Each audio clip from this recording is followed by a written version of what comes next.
ओम नमो नारायणा। स्वागत है आपका आज की कथा में। निर्जला एकादशी पर गौ माता से जुड़ी लोक कथा सांस्कृतिक कहानी बहुत प्रचलित है, जो हमें जीव दया और व्रत के महत्व की सीख देती है। इस कथा के अनुसार एक बार एक व्यक्ति नए कपड़े पहनकर अपनी पत्नी को विदा कराने के लिए ससुराल जा रहा था। रास्ते में ज्येष्ठ गर्मी महीने की निर्जला एकादशी का दिन था। चलते चलते उसे रास्ते में एक तालाब दिखाई दिया, जिसमें एक गाय दलदल या कीचड़ में फंसी हुई थी और पानी पीने का प्रयास कर रही थी। गाय माता ने उस व्यक्ति को देखा और पुकारते हुए कहा, हे मुसाफिर, मुझे इस दलदल से बाहर निकाल लो। उस व्यक्ति ने अपने नए कपड़ों को गंदा होने के डर से मना कर दिया और कहा, मैं अपने ससुराल जा रहा हूँ। अगर मैंने तुम्हें बाहर निकाला तो मेरे कपड़े गंदे हो जाएंगे। इस पर गाय ने बहुत समझाया और कहा, आज निर्जला एकादशी है। यदि तुम आज मुझ पर दया करोगे तो तुम्हारी 7 पीढ़ियां तर जाएगी। लेकिन वह व्यक्ति अपने स्वार्थ में नहीं माना। तब गाय माता ने क्रोधित होकर उसे श्राप दिया, तुमने इस भीषण गर्मी और निर्जला एकादशी के पवित्र दिन पर एक प्यासी गाय की मदद नहीं की। जाओ, मैं तुम्हें श्राप देती हूँ कि तुम 8 पहर बाद गधे बन जाओगे। यह सुनते ही वह व्यक्ति डर गया और गाय से माफी मांगने लगा। लेकिन तब तक गाय तालाब में डूब चुकी थी। निराश होकर वह व्यक्ति अपनी ससुराल पहुंचा। श्राप के प्रभाव से कुछ समय बाद वह व्यक्ति गधा बन गया और बोझ ढोने लगा। कुछ समय बीतने के बाद गधा बने उस व्यक्ति की मुलाकात एक ज्ञानी महात्मा से हुई। महात्मा ने उसे पहचान लिया और पूछा कि तुम्हारी यह हालत कैसे हुई।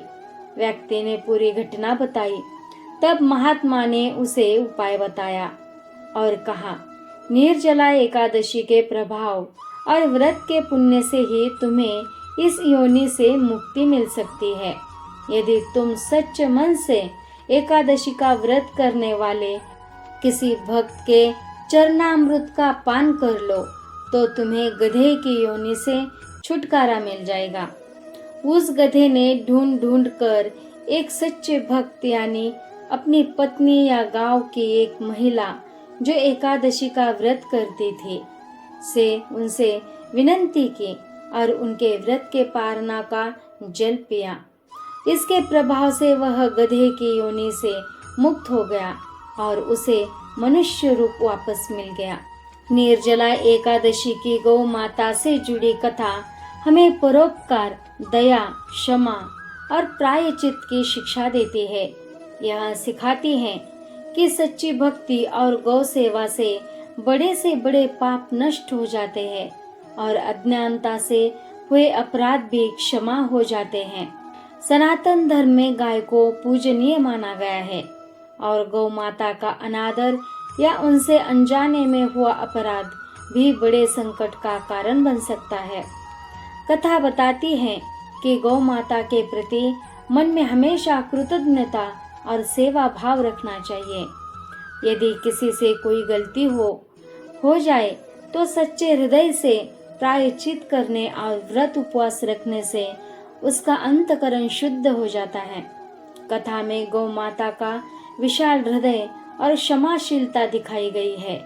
इससे यह शिक्षा मिलती है कि हमें दूसरों की भलाई के लिए प्रयास करना चाहिए और किसी की भी सहायक स्थिति में मदद करनी चाहिए। निर्जला एकादशी को सभी एकादशियों में से श्रेष्ठ माना गया है। इस दिन व्रत, दान और पुण्य करने से सभी पापों का नाश हो जाता है और व्यक्ति को आध्यात्मिक शांति और मोक्ष की प्राप्ति मिलती है। इस दिन व्रत रखने, भगवान विष्णु की आराधना करने और जरूरतमंदों एवं गौशाला में दान करने का विधान अत्यंत पुण्यकारी माना गया है। तो आज के लिए इतना ही। हरे शरणम। ओम नमो नारायण।